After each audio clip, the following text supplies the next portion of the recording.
When you hold an egg in your hand, still warm, smelling of sun and straw, you're holding a whole history of survival. It's a small oval of life in which the memory of villages that survived war, blockade, and the collapse of empires is hidden. Now look at a supermarket shelf. The same eggs, white, polished as if from a carbon copy, but they are dead without smell and without soul. This contrast contains the entire conflict of our time. Where Grandma Varvara used to stand with a bucket of eggs at the market in Novgorod, there is now plastic packaging with a factory code and a Category C1 stamp. We have forgotten that a chicken is not a machine, but a living creature with biology, emotions, and a memory for the taste of grass.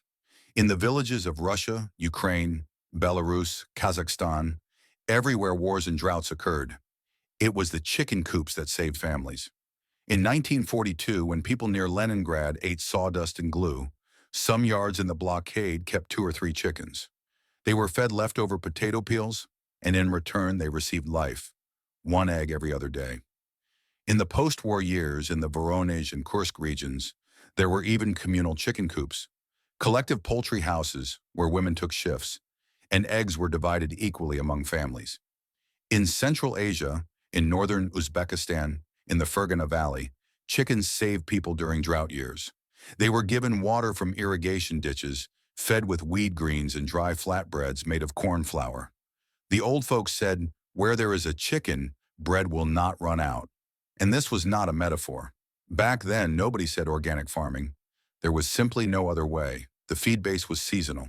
In summer, nettles, tops, burdock, dried carrots. In winter, grain waste and boiled potatoes. And this is where what I call the agrarian truth begins, which was beaten out of us by television and marketing.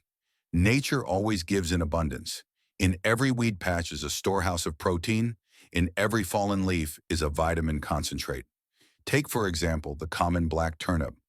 Even in the 1950s on collective farms in the Tver region, it was specially sown as a supplement for laying hens. Turnip contains about 1.3% protein, 0.8% fat, and a whole set of B vitamins. But the main thing is sulfur and glucosinolates, which boost the bird's metabolism, helping them absorb calcium and form a strong shell. Modern compound feeds mimic this effect with synthetics, adding E-complexes, pigments, and antibiotics. Why? Because nature cannot be patented. Breeding, chemicals, licenses, that's where the real money is. When you grow turnips or fodder black radishes, you don't pay anyone. But when you buy a bag of concentrate with a bright logo, you pay for dependency. And that's where the economic conspiracy begins. After 1990, when the agro-industry passed into the hands of corporations, natural feeding was declared inefficient. They began to promote concentrates with an optimal balance of nutrients. But this balance is calculated not for the bird's health, but for the growth rate.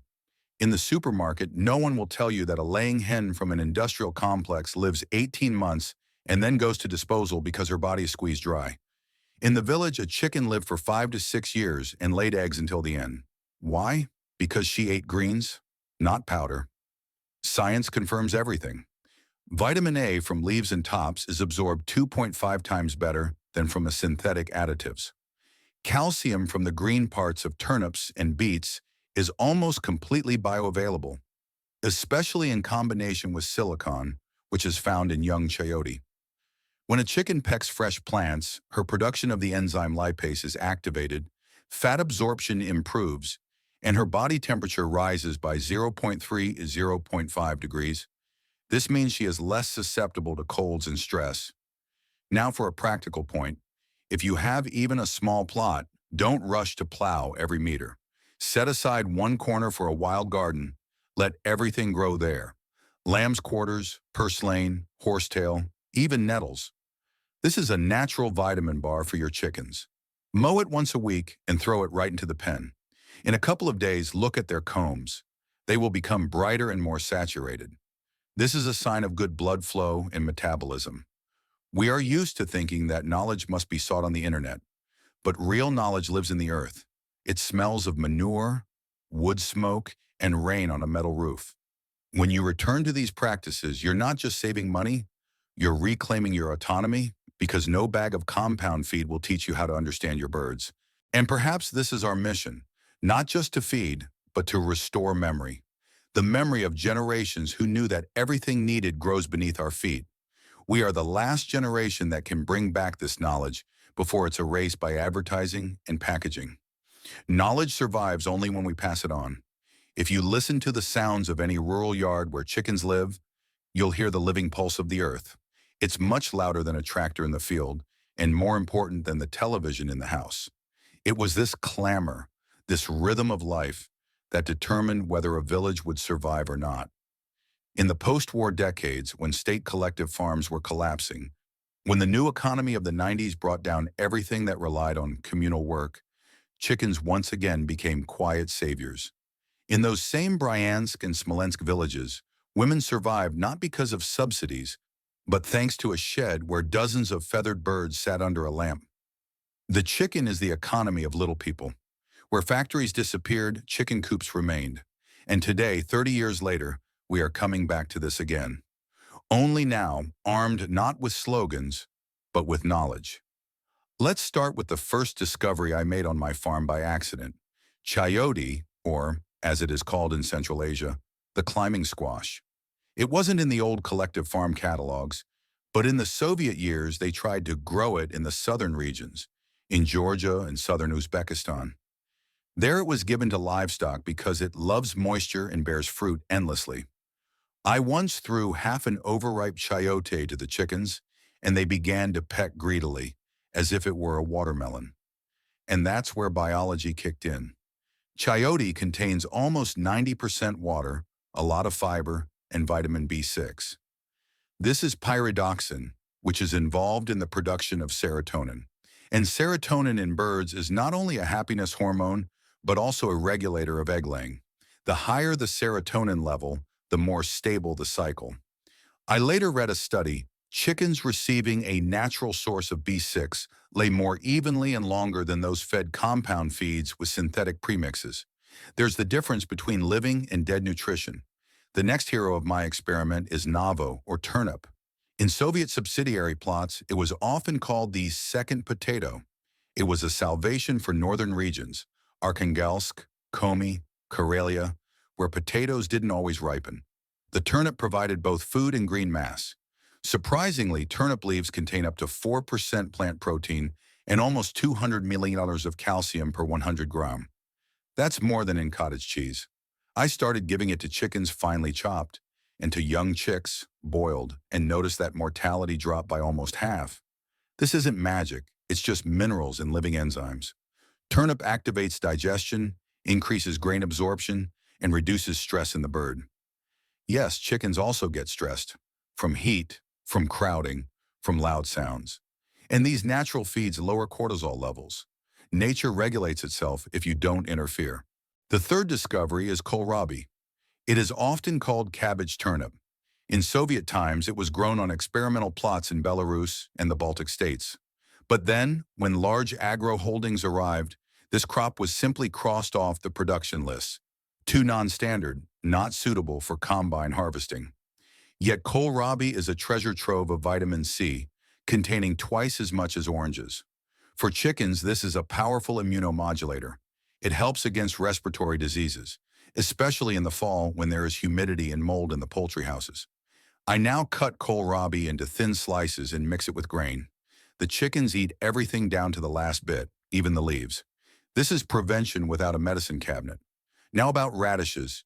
People are afraid to give them to chickens, thinking they are spicy. But mature radishes, when they over-ripen, lose their bitterness and become soft. And here's an interesting point. Radishes contain phytoncides, natural antibiotics. They don't kill beneficial microflora like chemical drugs do, but they hold back the growth of pathogenic bacteria in the gut. If chickens have weak digestion, if the droppings are runny, radishes solve this in 2 days.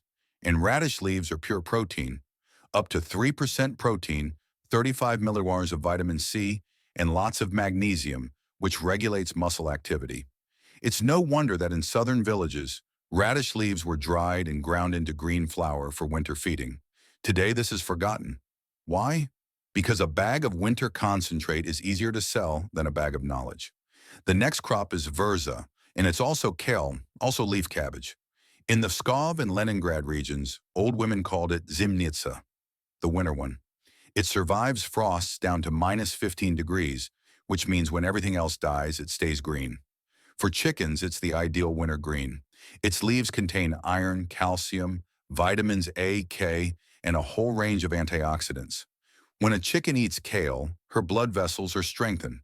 The comb becomes as red as a poppy. And this isn't poetry, it's biology. Blood oxygenation improves, and metabolism runs more smoothly. I dry the leaves, hang them in the chicken coop, and the chickens peck at them all day long. It's not just food, it's an antidepressant. The chickens become calmer, fight less, and don't peck at each other. Then there are beet leaves, the very ones that are cut off and thrown away at the market. In the 70s in the Altai and Omsk regions, collective farms specially prepared green fodder from the tops, mixing beet leaves, nettles, and clover. This was a recipe against winter vitamin deficiency in birds. Beet tops contain betaine, an amino acid that regulates fat metabolism and improves egg quality. When chickens receive betaine, the yolks become brighter and larger, and the shell becomes denser. Nature does what chemists later imitate with dyes and additives under codes E101 and E161. And here is the main lesson. All these plants are free. They grow right under your feet, behind the fence, in the wasteland. But the industry does everything to make you forget about them. Why? Because you can't sell what grows on its own. You can't patent lamb's quarters. You can't make money from a weed that heals. Therefore, corporations invented a narrative. Natural is unserious, unfashionable, and inefficient. But the most efficient thing is what has worked for hundreds of years. Do you want to know the secret to a sustainable farm? Don't run after new supplements. Don't believe advertising biocomplexes. First, look at the earth. The earth itself tells you what to feed your birds. If purslane grows, it means there is enough magnesium and nitrogen in the soil, and that is what a chicken needs in the summer. If nettles grow thick, you have an excellent protein base. Just cut and dry. And finally, about philosophy. When we return to these old methods, we don't become retrograde. We become free. Autonomy starts with the garden, not with politics. When you have your own chickens, your own greens, your own water, you no longer depend on supplies, on exchange rates, or on the feed market. You only depend on the sun and your own hands. This is true independence, not on paper, but in daily practice. That is why I say, knowledge is the strongest currency of the 21st century. It does not depreciate, it does not burn, and it is not stolen. It can only be passed on. And if you are listening to this now, remember, you are the keeper of tradition. Perhaps you will be the one to restore the old practice of green fodder that our grandmothers knew. Because knowledge survives only when it passes from mouth to ear, from hands to the earth, and from the earth to life. If you came to my yard early in the morning, when the sun is just catching the edge of the greenhouse, you would see one simple but important scene. Dozens of chickens run to a bucket where green scraps glisten. Tops, leaves, stems, roots. They peck, argue, and dig the ground with their paws. And in that moment, I always think the most complicated things in life turn out to be the simplest. Chickens don't read instructions. They don't watch videos on 10 ways to increase egg production. They simply eat what nature provides, and nature gives more than any factory. Take leeks, or, as we say in the villages, long onions. In the Soviet years, they were grown in the Baltic states and southern Belarus. They were considered a delicacy, but housewives knew the tops of the leeks, which were too tough for soup, were perfect for chickens. And here's what's interesting. The green parts of the leeks contain allicin, the same natural antibiotic found in garlic, but milder. It strengthens the respiratory system and protects against mycoplasma, especially in winter when the poultry houses are damp. I started cutting leeks finely and mixing them with grain. After a couple of weeks, the cough in the old chickens disappeared. Their combs brightened. No pills, no veterinary drug, just a long onion that smells of the earth. And now for vertilaga. Yes, that very same weed that grows between the cracks in the pavement. People call it shinka, dushagubka, chicken joy. Previously, in the villages of Central Asia, women specially collected it at the markets and dried it for winter feed. Today, few people know that verdolaga has more omega-3 fatty acids than fish. Imagine, chickens that eat verdolaga get natural omega-3, and their eggs become different. The yolk is thicker, the color is more intense, and the fats are healthier. That is why village eggs, even if you don't add anything special, always taste better, because the chickens themselves find the weeds that industrial layers are deprived of. In U.S. laboratories, experiments were conducted. In the eggs of chickens that ate purslane, the level of alpha-linolenic acid was 200% higher. And this is direct prevention of inflammation and heart disease in humans. See how it's all connected? The health of the chickens translates into the health of people. Next comes camote, or sweet potato. Few people plant it here because they think it's exotic, but I'll tell you from experience, it grows perfectly in the Rostov region, in southern Ukraine, and even in Siberia in a greenhouse. The main thing is not for the tubers, but for the leaves. These heart-shaped leaves are a rich source of vitamin A, calcium, and iron. When chickens eat them, their feathers don't break, and the feathers of the young birds form faster. In the Kuban region, they used to say, to make the feather shine, give a sweet potato leaf. The chickens really do become tidier, more active, and therefore the eggs are better. The secret is simple. Vitamin A affects the synthesis of keratin, which makes up the feather in the shell. What corporations put into premixes as retinol acetate grows right under our window. Enoch, or fennel, another discovery that gives me goosebumps. It grows by itself, scatters its seeds, and smells sweet. My chickens simply adore it. And fennel contains anethole, a natural digestive stimulant. It facilitates the absorption of fats and proteins, helps with bloating, and strengthens breathing. In the old days, they said that fennel disperses the chicken spirit. Scientifically, this is exactly true. Essential oils dilate the bronchioles. Chickens breathe easier and wheeze less. When there was an outbreak of colds on my farm, I dried fennel leaves, ground them, and mixed them into the mash. A week later, all the birds were energetic. In industrial farming, you would pay for a vitamin premix with the same substances for that effect, but synthetic and expensive. Now for artichoke leaves, or, as they said in the Caucasus, the thistle heart. In Soviet greenhouses, it was grown as an ornamental plant, but the old folks knew its leaves treat the liver in both humans and animals. They contain cynarin, which stimulates bile metabolism, and the liver in chickens is a weak spot, especially if the feed is fatty. When I started adding chopped artichoke leaves once a week, the heavy smell that usually occurs in a poultry house disappeared. The chickens became cleaner, more active, and the eggs had no odor. Here is an example of how a plant itself cleans the bird's body. And what about broccoli? We only eat the florets and throw the rest away. That's a mistake. The stem and leaves are a true treasury of calcium and vitamin K, which helps absorb that calcium. I cut the stems finely, dry them, and add them to the mash. The result, the shell is as hard as a rock. In winter, when there isn't enough sun, this is especially important.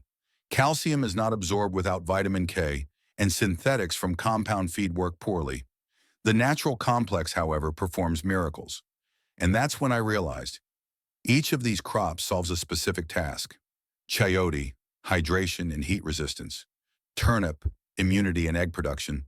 Kohlrabi, prevention of colds. Radish, gut and detox.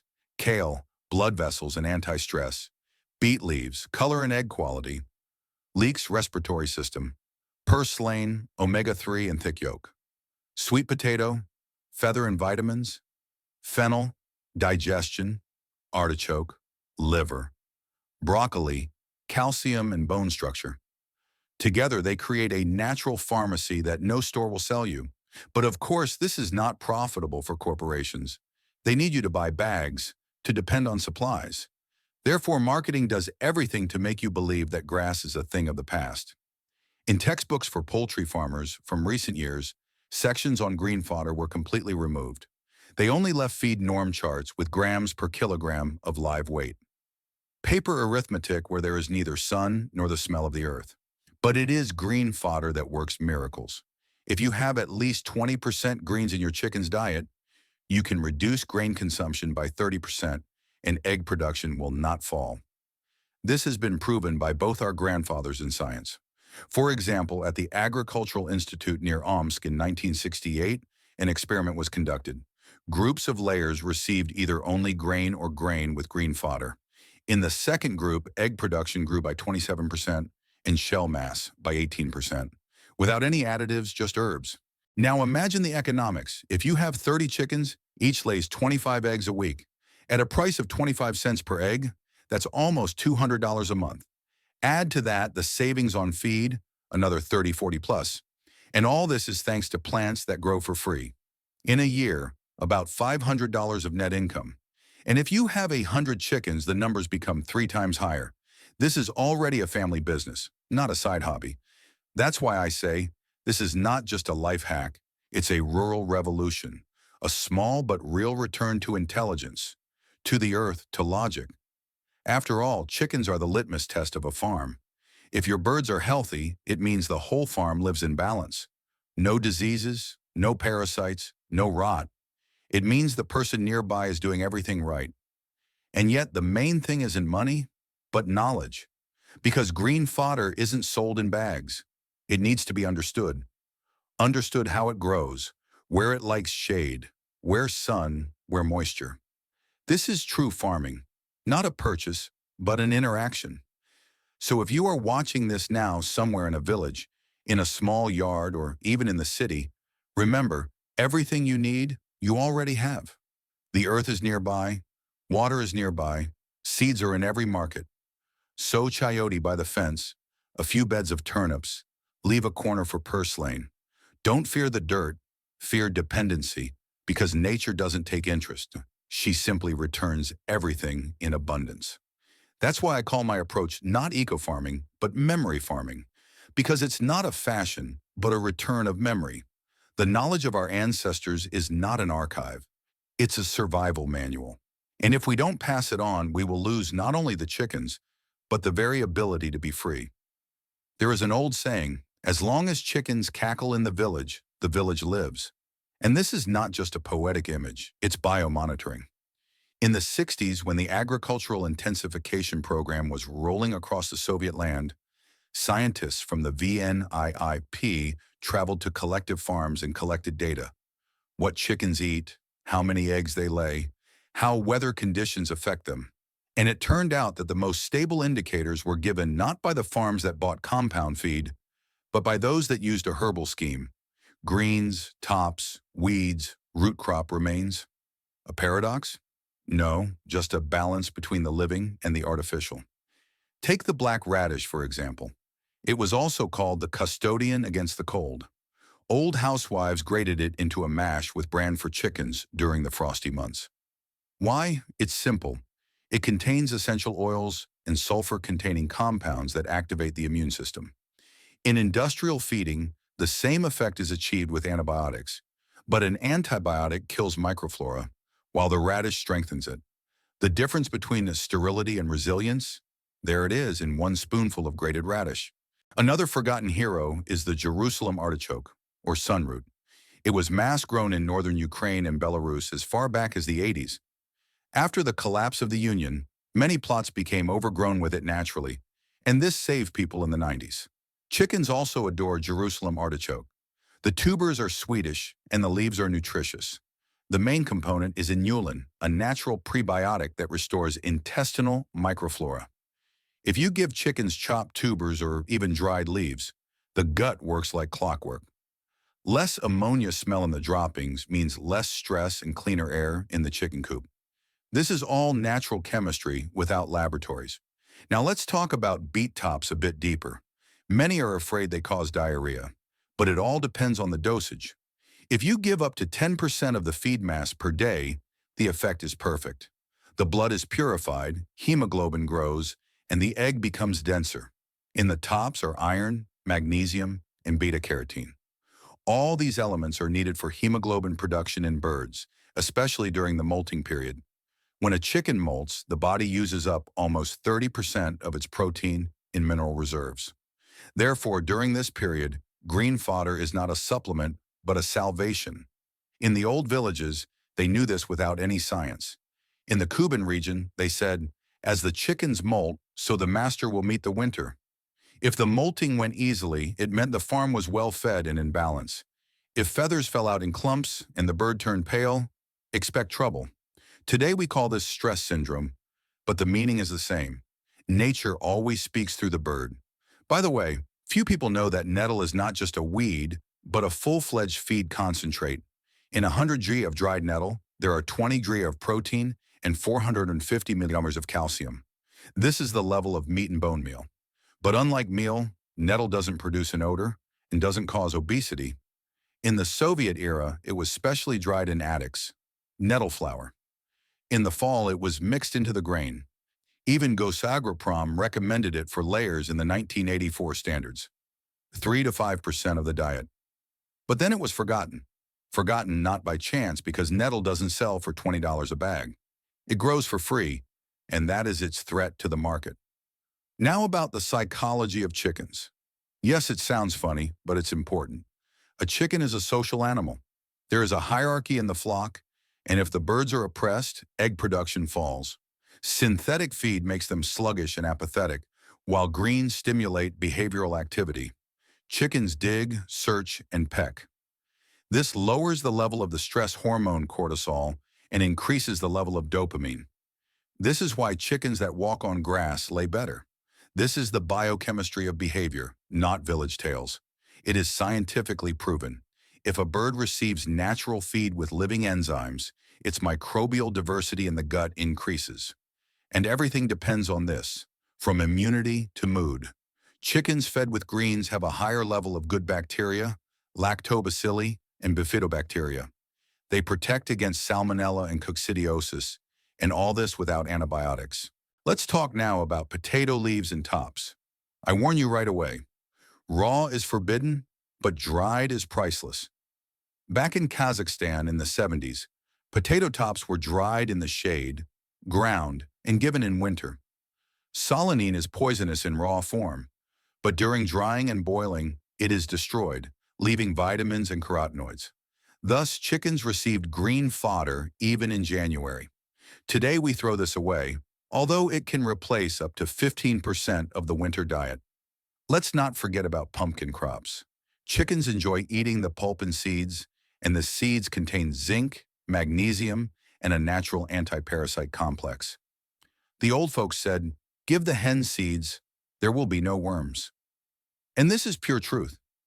Cucurbitacin paralyzes parasites and removes them naturally. Every October, I dry seeds from zucchinis and pumpkins, grind them, and add them to the mash. The chickens are healthy without any powders. And now about water. In the old farms, they knew water feeds no worse than grain. Chickens drink a lot, up to a quarter of their weight per day, especially in the summer. If there are no minerals in the water, even the best feed won't save them. Therefore, I add infusions. Nettle, fennel, sometimes just a decoction of oak bark. It disinfects and adds trace elements. This isn't magic, it's natural biochemistry. Speaking of free-range grazing, many are afraid to let chickens out, saying they'll trample the grass. But that's a myth. If you organize a green conveyor properly, the grass recovers. The scheme is simple. You divide the plot into 3 zones. For 1 week, the chickens graze in the first one, then move to the second, while the third one grows back. This is a system that in the USSR was called rotational grazing. It works even on 400 or 500 square meters. This way, you can feed 20-30 chickens without buying greens. And the most interesting thing, the quality of eggs with such nutrition grows not only in quantity, but in nutritional value. In 1 egg from a green chicken, there is up to 12% more protein and 40% more vitamin D. These are measurements taken at the Tomsk Agricultural University in 2017, where they compared eggs from an industrial farm and a household. It's simple. There it's powder, here it's sun. Now a bit of philosophy. In the industrial world, we have been trained to think that natural is something backward. But it was exactly the natural that saved people during all crises. When systems collapsed, knowledge remained. When factories disappeared, chicken coops remained. No wonder the people said, whoever has a chicken will have breakfast. This is the formula for autonomy. Now, when the price of feed is rising every month, more and more farmers are returning to old methods. In the Cuban, farms have appeared where 70% of the diet is greens and garden waste. I went there and saw it with my own eyes. The birds are clean and active. The eggs are bright, without compound feed, without antibiotics, and the profitability is higher because you don't depend on the market. This is what I call the economy of common sense. So if you want to follow this path, remember a few rules. Don't throw away any greens until you find out if they can be given to chickens. Don't be afraid to experiment. The chickens themselves will show you what suits them. Always dry the surplus. Summer feeds winter. And most importantly, observe. A farm lives not by instructions, but by the owner's eyes. And when you see how the chickens dig the ground, how they bask in the sun, how they peck fennel and nettle, you realize these are not just birds, they are small laboratories of the biosphere. They show that the earth is still alive. So my friend, don't rush for the bags, rush for the knowledge, because the bag will end, but the knowledge will remain. Knowledge is passed on like fire from candle to candle, without loss. We are the keepers of this memory, and if we don't bring it back, tomorrow we ourselves will be replaced by bioreactors and powders. And while we have chickens, while we have greens, while we have hands, we have everything. Sometimes I think that a true revolution starts not with slogans, but with a compost pile. It is there, in the warm, steaming mixture of earth, grass, and waste, that a new understanding of the world is born. Everything we are used to considering trash turns out to be gold for a living farm. It is the same in our business. Every discarded top, every overripe turnip is not junk, but a resource. You just need to change your perspective. When you begin to see value in refuse, you stop being a consumer and become a creator. Here is an example.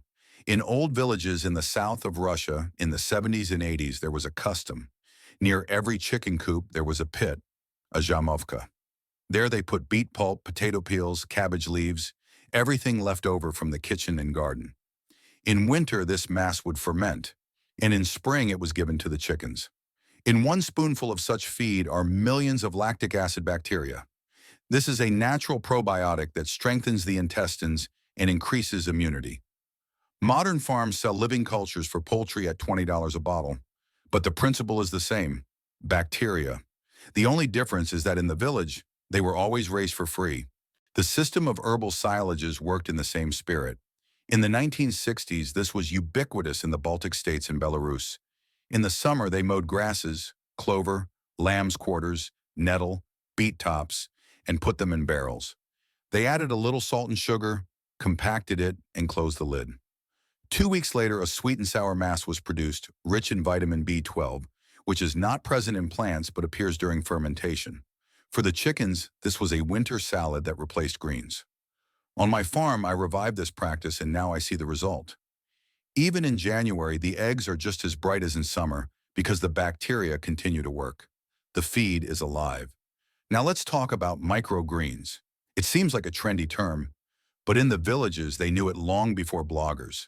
In the spring, when the snow was still lying, housewives put boxes with oats, wheat, or barley on the windowsills. A week later, thick greens appeared. This was the first nutrition after winter for both people and chickens. Today you can do the same thing in a greenhouse or even on a windowsill. Sprouts are a treasure trove of enzymes. They have 3 to 5 times more vitamins than mature grain.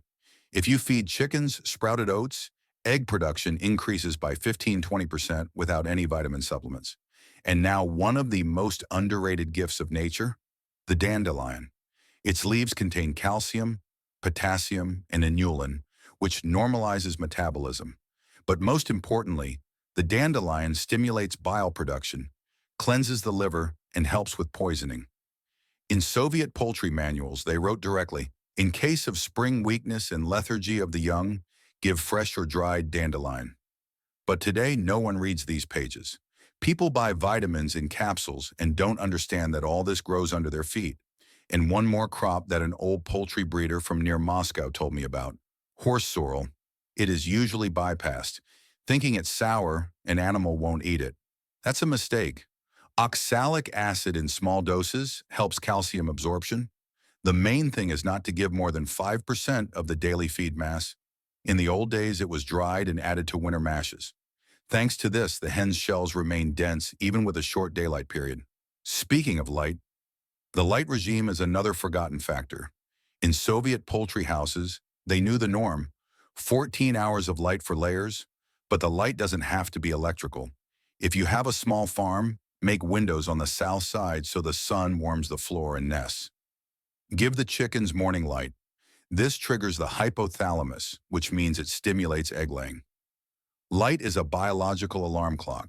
It works better than any premix. Now let's return to our rare vegetables. We already talked about chayote, kohlrabi, and fennel, but there are a few more plants that almost no one knows about. For example, mangold or Swiss chard. It was grown in Georgia and Crimea as a fodder crop. Its leaves are not only rich in minerals but also contain methionine, an essential amino acid without which chickens develop fatty liver degeneration.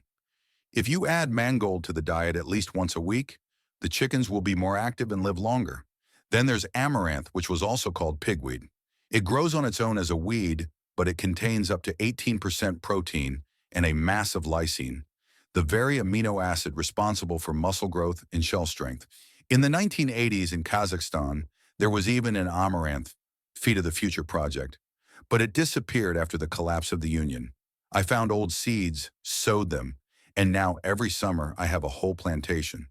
The chickens eat everything: stems, leaves, seeds. After this, the egg becomes larger, the shell denser, and the chickens look like they're from a magazine, shiny, strong, without balding. Another miracle is alfalfa.